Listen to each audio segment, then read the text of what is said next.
श्री गणेशाय नमः। पुरुषोत्तम मास महात्म्य कथा अध्याय 17वां। नारद जी बोले, हे कृपा के सिंधु, उसके बाद जागृत अवस्था को प्राप्त उस राजा दुर्धनवा का क्या हुआ, सो मुझसे कहिए, जिसके सुनने से पापों का नाश कहा गया है। नारायण जी बोले, अपने पूर्व जन्म के चरित्र को सुनने से आश्चर्ययुक्त तथा और सुनने की इच्छा रखने वाले राजा दुर्धनवा से वाल्मीकि ऋषि फिर बोले।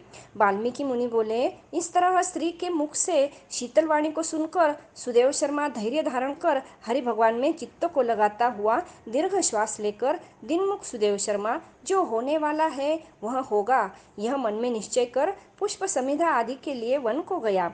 इस प्रकार करते उस सुदेव शर्मा का कितना ही समय बीत गया। बाद किसी दिन समिधा, कुश, फूल, पुष्प आदि लेने के लिए वन को गया।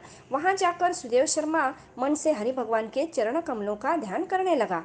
उसी दिन उसका लड़का शुकदेव अपने मित्रों के साथ बावली को गया। बावली में प्रवेश कर समवयस्क मित्रों के साथ जलयंत्रों से जल फेंकता हुआ और बार बार हंसता हुआ खेलने लगा। गर्मी से ऋतु में बार बार जल में खेलता हुआ हर्ष को प्राप्त हुआ। इस तरह प्रेम में मग्न सब बालकों से खेल करते हुए अथाह जल में खड़ा हुआ। वह शुकदेव बालक मित्र बालकों से पीड़ित होकर मित्र वर्ग के भय से भागने लगा और भाग्य से प्रेरित होकर अपने श्वास को रोककर अपने मित्रों को छलने की इच्छा से वह अथाह जल में गोता लगाया। किंतु उस जल में व्याकुल होकर उससे बाहर निकलने की इच्छा करता सहसा उस अथाह जल में ही वह बालक मृत्यु को प्राप्त हो गया। जल से निकलते हुए बालक को न देखकर वे सब समवयस्क मित्र बालक चकित होकर हाहाकार करते हुए बहुत जोर से दौड़े और अत्यंत शोक से ग्रस्त वे बालक उसकी माता गौतमी से जाकर बोले। उन बालकों के अत्यंत अप्रिय वज्रपात के समान वचन को सुनकर पुत्र में प्रेम करने वाली वह गौतमी तुरंत पृथ्वी पर गिर गई। उसी समय वन से सुदेव शर्मा आया। पुत्र का मरण सुनकर कटे वृक्ष के समान पृथ्वी पर गिर गया। बाद दोनों ब्राह्मण स्त्री पुरुष उठकर बावली को गए। वहां जाकर मृत पुत्र का आलिंगन कर उसके शरीर को गोद में लेकर सुदेव शर्मा बारंबार पुत्र का मुख चूमने लगा। अपने गोद में स्थित मृत पुत्र को बार बार देखता हुआ रोता विलाप करता गदगद अक्षर से बोला। सुदेव शर्मा बोला, हे पुत्र, मेरे शोक को नाश करने वाले शीतल, सुंदर और शुभ वचन को बोलो। हे वत्स, मेरे मन को प्रसन्न करो। वृद्ध माता पिता को छोड़कर तुम जाने योग्य नहीं हो। हे वत्स, वेदाध्ययन के लिए तुम्हारा श्रेष्ठ मित्र बुला रहा है और बड़े हर्ष से पढ़ाने के लिए उपाध्याय तुमको बुला रहे हैं। हे पुत्र, शीघ्र उठो। इस समय क्यों सो रहे हो? मैं तुमको छोड़कर घर नहीं जाऊंगा। घर में मेरा क्या काम है? तुम्हारे बिना इस समय मेरा घर शून्य जंगल के समान हो गया है। तुमको फल मूल प्रिय हो तो मेरे सामने से उठो। यदि नहीं उठोगे तो वन को भी नहीं जाऊंगा। वन में मेरा क्या काम है? मैंने कोई निंदित काम नहीं किया और ब्रह्म हत्या भी नहीं की। फिर किस कर्म के फल से मेरा पुत्र मर गया?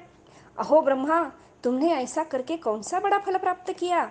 हे निर्दय, वृद्ध दिन मेरे नेत्र को लेकर निर्धन का धन और दोनों स्त्री पुरुषों का सहारा इस पुत्र को हरण करते तुमको लज्जा क्यों नहीं होती? सर्वत्र तुम दयालु हो, परंतु मेरे विषय में निर्दयी हो गए हो, सो क्यों? अहो आश्चर्य है, मेरे भाग्य से यह उल्टा कैसे हुआ है? स्वभाव से सुंदर पुत्र की खोज इस समय मैं कहाँ करूँ? हे पुत्र, तुम्हारे मुख और सुंदर नेत्र को कहाँ देखूंगा?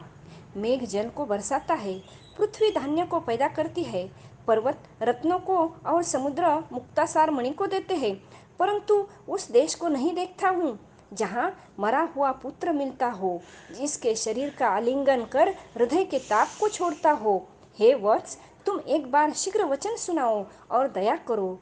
तुम्हारी माता लज्जा छोड़कर चिल्ल के समान अत्यंत विलाप करती है। हे पुत्र, उसको देखकर तुमको दया क्यों नहीं पैदा होती है? माता की आज्ञा बिना तुम कभी भी नहीं गए। हे पुत्र, हम दोनों से बिना पूछे ही दूर के मार्ग को गए हो क्या? इस समय किससे वेदाध्ययन की उत्तम वाणी को सुनूंगा? हे वत्स, आज तुम्हारे और तुम्हारे मनोहर मधुर वचन के स्मरण से मेरा हृदय सौ सौ टुकड़ा नहीं हो रहा है, क्योंकि मेरा हृदय लोहे के समान है। हे कौशलेंद्र राजा दशरथ, तुमको हम धन्य मानते हैं, क्योंकि रामचंद्र के वन जाने पर पुत्र के ताप से दग्ध वे प्राणों को नहीं रख सके, परंतु पुत्र के मर जाने पर भी जीवित रहने वाले मुझको धिक्कार कर रहे हैं। हे गोविंद, हे विष्णु, हे यदुनाथ, हे नाथ, हे श्री रुक्मिणी के प्राणपति, हे मुरारे, हे दीन पर दया करने वाले, हे दयालो, पुत्र रूप अग्नि के ताप से संतप्त मेरी रक्षा करो।